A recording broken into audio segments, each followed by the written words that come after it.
Our global ends for our congregation reads that we exist to create the beloved community by inspiring and empowering all souls to live bold and compassionate lives.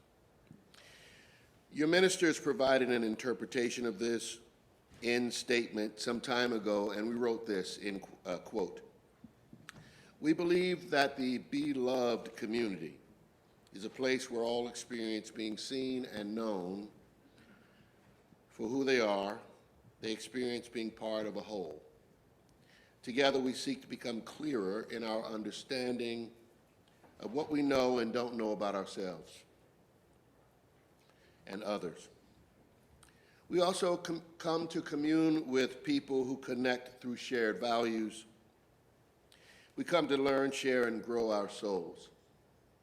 We come to this supportive and nurturing environment because it brings joy and buoys us in our struggles. We come because we want to hear and share this life-saving message with others. We come to do justice-making because we seek to be free.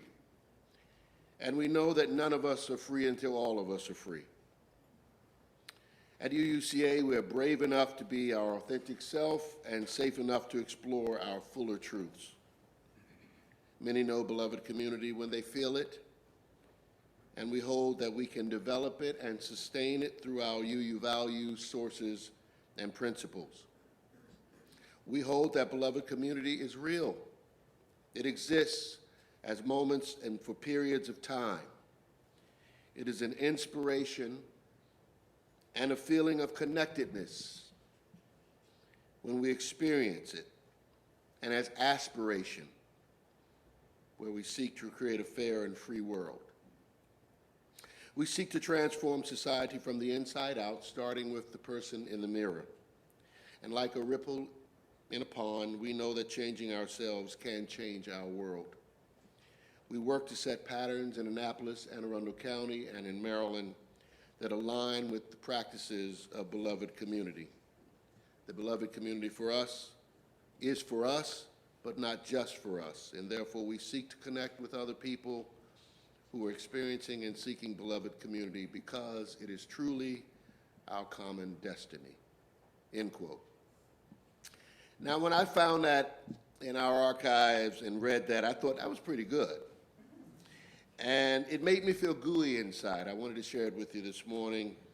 And also reminded me of where I had just come from a week ago in Amusement Park. Some of you don't know, but I rushed back Sunday morning, caught the 6:30 flight, because I had spent Friday and Saturday last week at an amusement park with my son and his girlfriend at Universal Studios and Islands of Adventure. I needed some scream therapy. And, but you don't know this, but I made it back here and my feet was aching because we had walked over 14 miles. I have a new respect for the people who went on the Camino. And I need some better sneakers. But yeah, the scream therapy, you know, that's when you go a roller coaster. Ah! Somewhere on one of those roller coasters, I lost my voice, and I'm still recovering from it, but it was great. Anyway, my son and his girlfriend go 4 to 5 times a year. And we were having lunch in the park, and I said, "Why do you guys come here so much?" And they said, "Why would we not?" And then we got into a discussion about how it makes them feel. That it's a place full of adventure, it's warm, it's sunny. They feel safe, they said. There's so much diversity, people all over the world, you know, people laughing, everybody's in a good mood.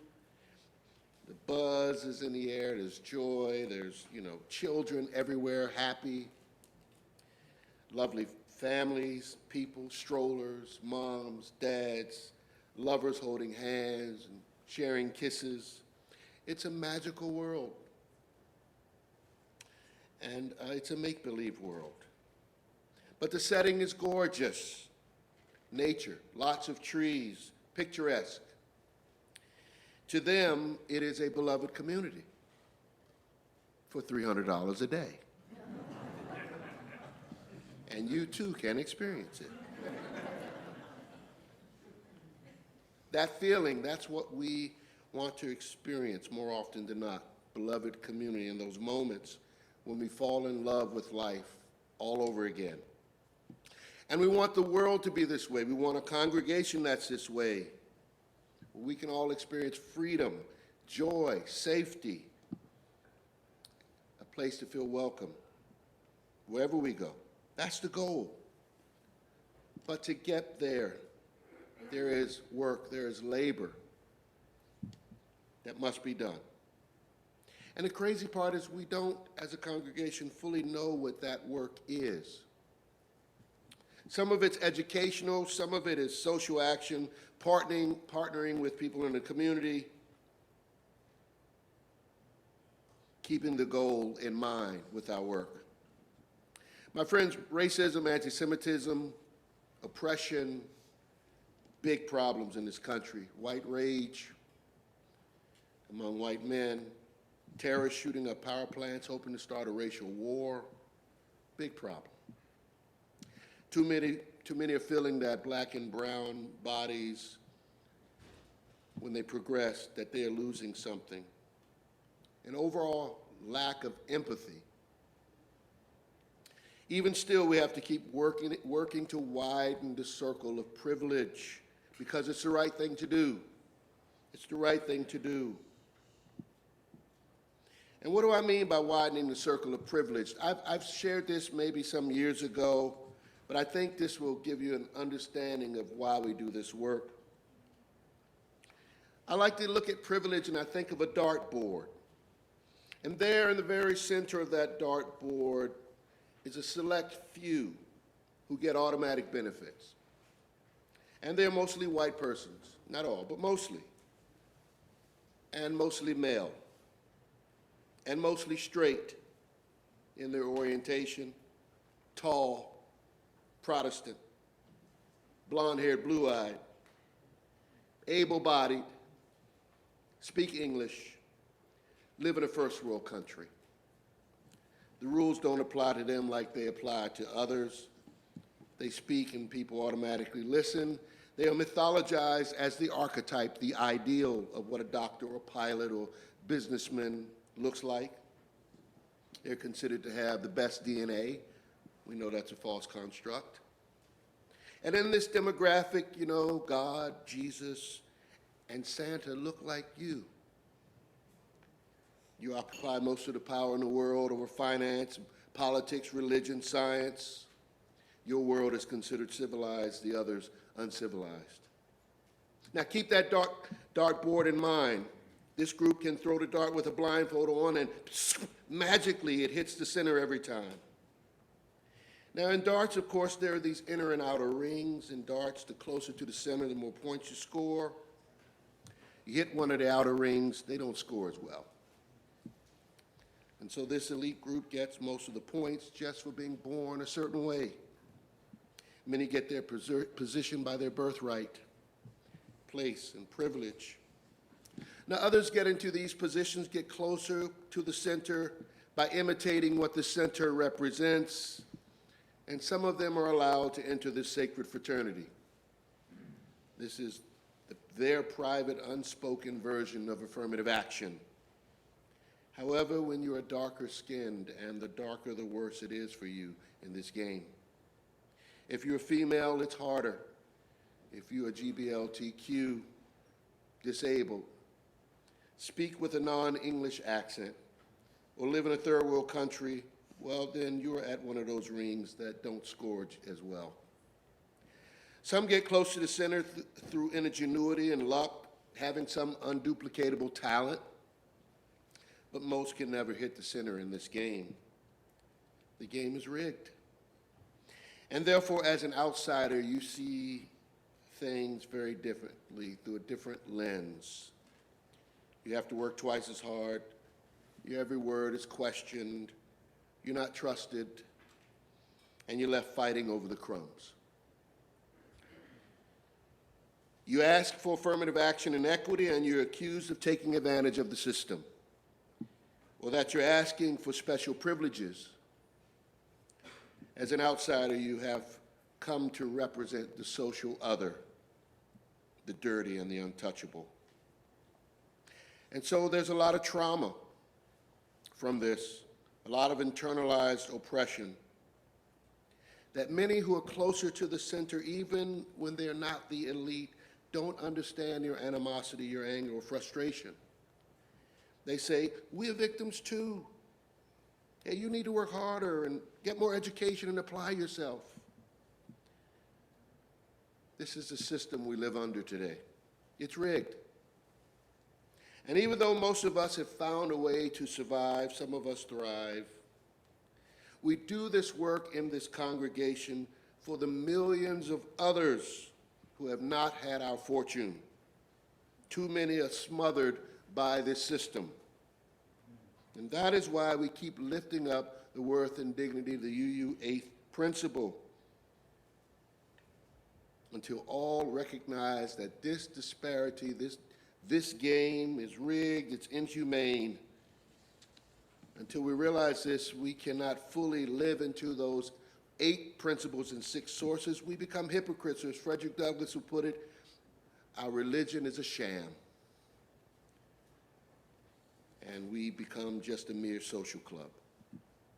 But I don't believe that's who we are. We can be the religion for our time if we choose to widen the circle of privilege. Think about the game. To evolve this game and build a new way built on love and compassion and empathy. A game built on justice making. So we have to keep pressing on toward that mark. Pressing on as individuals and as a faith to live a better way. It's time for us to take another step in our evolution as a congregation by becoming more racially diverse in our pews, by implementing the 8th Principle Implementation Committee's suggestions. That's our next step. It might be difficult at times, but if we embrace this work with curiosity and wonder, we just might learn to love this journey toward wholeness. Reverend Anastasia will speak next on this journey for our faith at a local and national level. It's a journey that has created a denomination that has continued to make history. We had our first black president in 2001, Bill Sinkford, our first Latino president, Reverend Peter Morales, in 2009, our first female president, Reverend Susan Frederick Gray, in 2016, and what I believe will be our first BIPOC female and queer president at the next UUA General Assembly, Reverend Dr. Sophia Betancourt.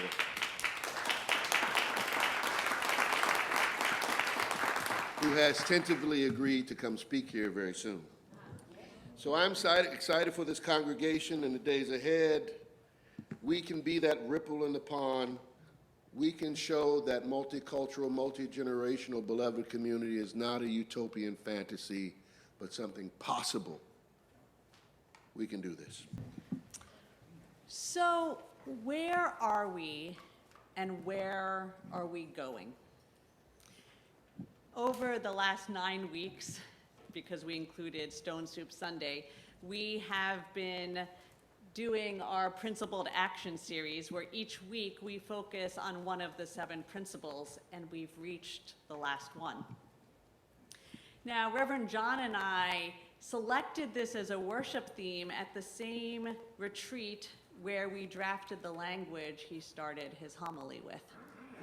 Because based on that vision, we asked, what are the spiritual practices we need to engage on and with each other to actually have the competency to create the beloved community? And one of the competencies we recognized is that we needed to be able to understand and live each of our principles. And so we said, we're going to do a sermon series for that. It's a long series. We got to find a good place to put it.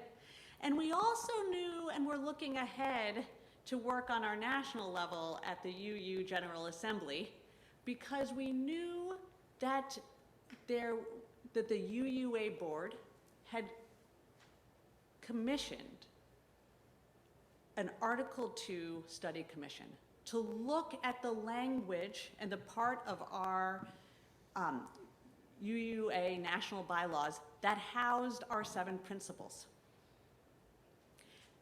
And so one of the things, yeah, perfect, thank you.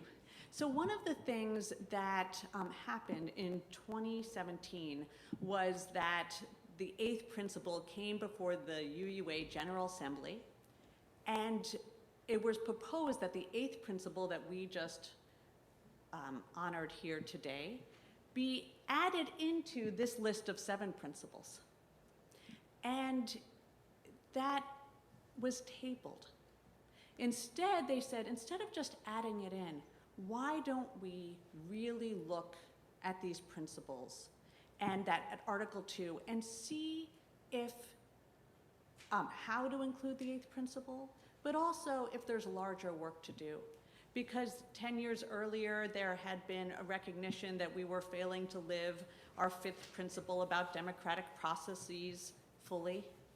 There was concern that we weren't honoring all life, all sentient life, all life sufficiently. And so there have been other pushes and pulls. And so we were preparing, we thought by doing this 8th principle series, to both look at each of these principles in our lives and the interconnection of the 8th principle with each of the preceding 7 principles, to really see how they should be interconnected and see the 8th principle within each of the earlier 7.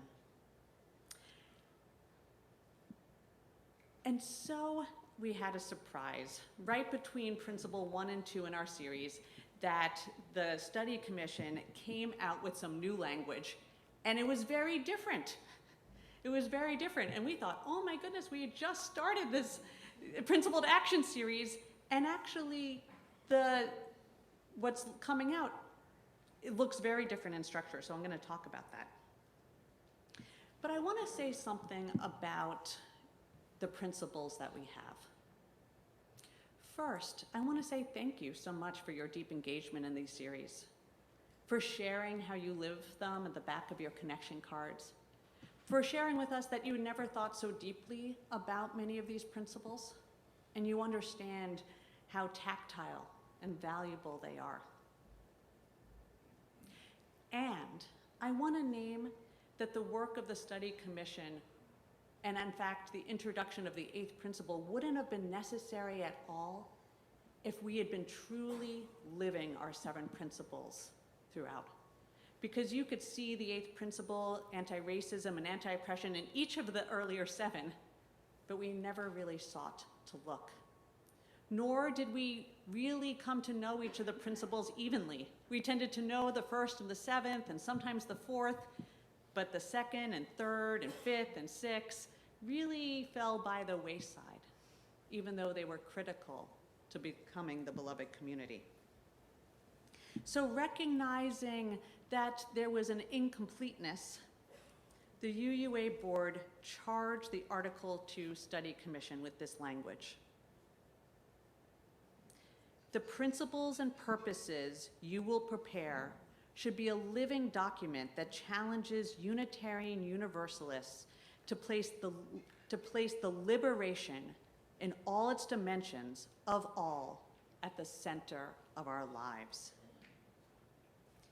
The principles and purposes should be honest about our past, name what we are facing, and our aspirations, and where we hope to be, not just for today, but looking out at the horizons. They should ask us to choose love in action as the path forward. Our commitment to anti-racism, anti-oppression, and multiculturalism is love in action and should be centered in any revision of Article 2. Finally, the principles and purposes should lead us into the 21st century while honoring the historic roots of our liberal, progressive faith. Therefore, we charge this commission to root its work in love as a principal guide in its work, attending particularly to the ways that we and our root traditions have understood and articulate love, and how we have acted out of love. And so you see, this is a graphic provided by the UUA Second Article Study Commission. And you could say, instead of a ranked list, 1, 2, 3, 4, each enumerated, each standing almost on its own, you see a universe, an interconnected flow, and at its heart is love. And you'll hear in its language, and they're still revising it, that there is a flow, a language and articulating a vision of connecting each of these: justice, generosity, equity, interdependence, pluralism, and evolution, with love and with each other. I'm going to read the new language to you, and I invite you to first take a deep breath and to come to a wondering place, to notice as I read what lights you up, what challenges you, what makes you curious, what makes you say yes. The value of justice. We work to be in diverse, multicultural, beloved communities where all people thrive. We covenant to dismantle racism and all forms of oppression within individuals and our institutions. We are accountable to each other for this work. Generosity. We cultivate a spirit of gratitude and hope. We covenant to freely share our faith, presence, and resources. Compassionate generosity connects us to one another in relationships of mutuality. Evolution. We adapt to a changing world. We covenant to collectively transform and grow spiritually and ethically. Evolution is fundamental to life and to our Unitarian Universalist heritage. It is never complete and never perfect. Pluralism. We celebrate that we are all sacred beings, diverse in culture, theology, and experience. We covenant to learn from one another and to openly explore the depth and breadth of our many wisdoms. We embrace our differences and commonalities with love, curiosity, and respect. Equity. We declare that every person has the right to flourish with dignity and worthiness. We covenant to use our time, wisdom, attention, and money to build and sustain a fully inclusive and accessible community of communities. Interdependence. We honor the sacred interdependent web of all existence. With humility, we understand our place in the web. We covenant to care for and respect the earth and all beings by fostering relationships of mutuality. We work to repair the bonds we have broken. In this articulation of these new values, we could see that there's a desire for beloved community throughout, and for that beloved community to know the earth as its home, that we resource it and are nourished by it. I invite you to continue to study these, and I imagine they'll form a new sermon series that will go on for 7 or so weeks in the future. And I invite you to be engaged. The next steps are that the art language will be revised and come again to kind of mini assemblies. They will therefore, in those mini assemblies, be open to amendment, and then any amendments will go before the UU General Assembly. It needs to pass a vote of the delegates in 2 different General Assemblies for this to be adopted. The first one by an up and down 50% or more vote, and the second one by a 3/4 of the delegates. It's a high bar. And the time to actually sign up and express interest in going and being a delegate or attending UU General Assembly begins now. The first amendments will be offered in May. And so there's not that much time to really study what would be best for our association, our collection of Unitarian Universalists nationally and in our national body. Let us bring our curiosity, our thoughtfulness, our generosity, our desire for beloved community, and our desire to live equitably in a world that is anti-racist, anti-oppressive, welcoming, and inclusive. Let us bring all that as we steer our faith into a better future. Amen.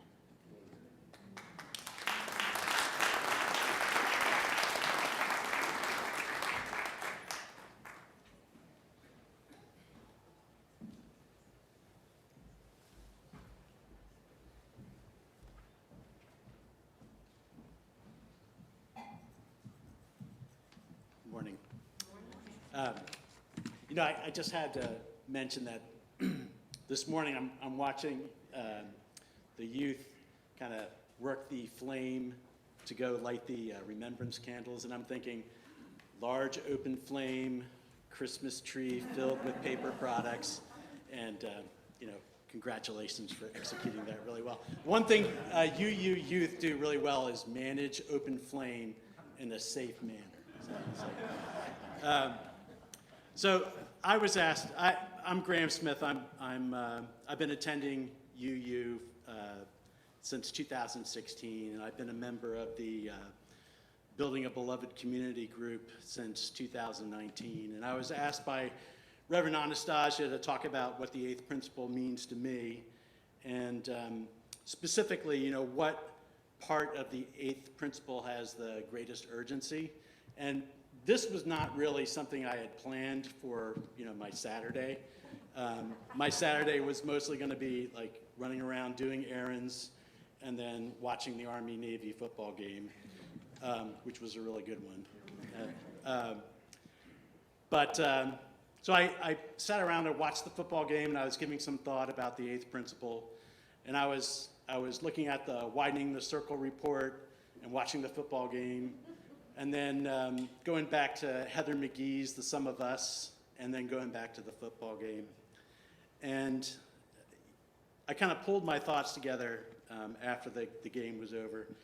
But for me, the eighth principle it's both a promise of how we will relate to one another, and it's also the foundation for UUCA's path going forward. To me, I look at the eighth principle, it's partly a call for radical hospitality. It is how we relate to one another, and we should want to create an environment that is hospitable to everybody. When we create that beloved community, what does it look like at the end of the day? A beloved community, if we do it right, is a place where people of color can come and bring their true, authentic selves and not feel the need to code switch to fit in. They can come as they are and be as they are. If we're doing it correctly, people of color coming to our congregation should not feel like they've got to mentally check out the room and see how many other faces of people of color might be there and kind of gauge whether or not they're feeling welcome. They should be able to feel welcome coming in as they are. And we should not have to be talking about firsts. I mean, Reverend John went through a litany of firsts, remarkable firsts, people of color or people of other groups that are holding positions.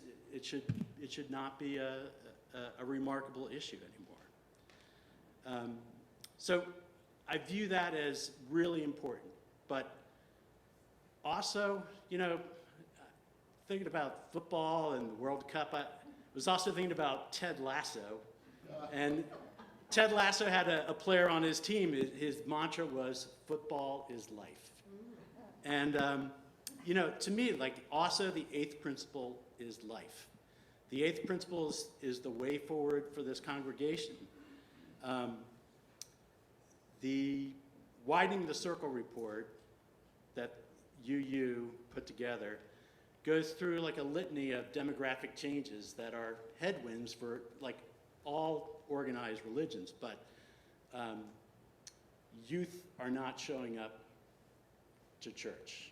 More and more people just in general are not showing up to church. Having a diverse congregation and a diverse, welcoming environment is life for any organization, but particularly for churches. And having a diverse and welcoming environment and a congregation is growth and survival. It allows our living tradition to keep going forward. So thinking about all this, you know, I also was thinking back to McKinsey, which is a business consulting organization. McKinsey has, since 2014, they've been studying the effects of diversity in organizations. And their most recent edition of their diversity study came from 2020. They showed that diverse organizations outperform others that are not as diverse. And as a matter of fact, the more diverse your organization is, the more diverse your company is, the better it performs. And the most diverse organizations outperform those that were less diverse, to the point where the most diverse companies that they studied were 36% more profitable than the ones that were least diverse. We're not in the business of making money, but it is important to think about us as like a healthy, vibrant organization. And I went back and was looking at Heather McGee's The Sum of Us, and she's making the same points. And going to the Widening the Circle report, you look at the recommendations that the Widening the Circle report make for, you know, creating a diverse and welcoming congregation. It's not exactly what McKinsey recommends for building a diverse corporate organization, but they rhyme very closely. So I keep going back to the eighth principle is life for our church and for our organization. And Heather McGee, in her book, The Sum of Us, notes that diversity improves organizations. Juries that are more diverse are actually more effective and more careful in their deliberation. And students that attend diverse schools do academically better than students that attend less diverse schools. So, you know, I think about the greatest urgency for, you know, the thing that I find most urgent for the eighth principle is we need a strategic plan for making this congregation as diverse and as welcoming as possible. That's all going to come down to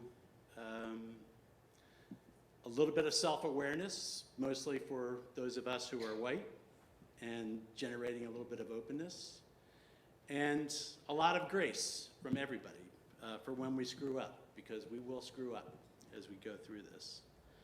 But Heather McGee notes in her book, The Sum of Us, when people have a chance to create a bond that is not based on skin color or culture, what they actually connect on are the things that they value in common. And that's why I view the eighth principle really as supporting the other seven that we all claim to adhere to. It reinforces it and supports it. So really what it comes down to is we really need each other, and in the end we are greater together. The sum of us is greater than each one of us individually. So thanks for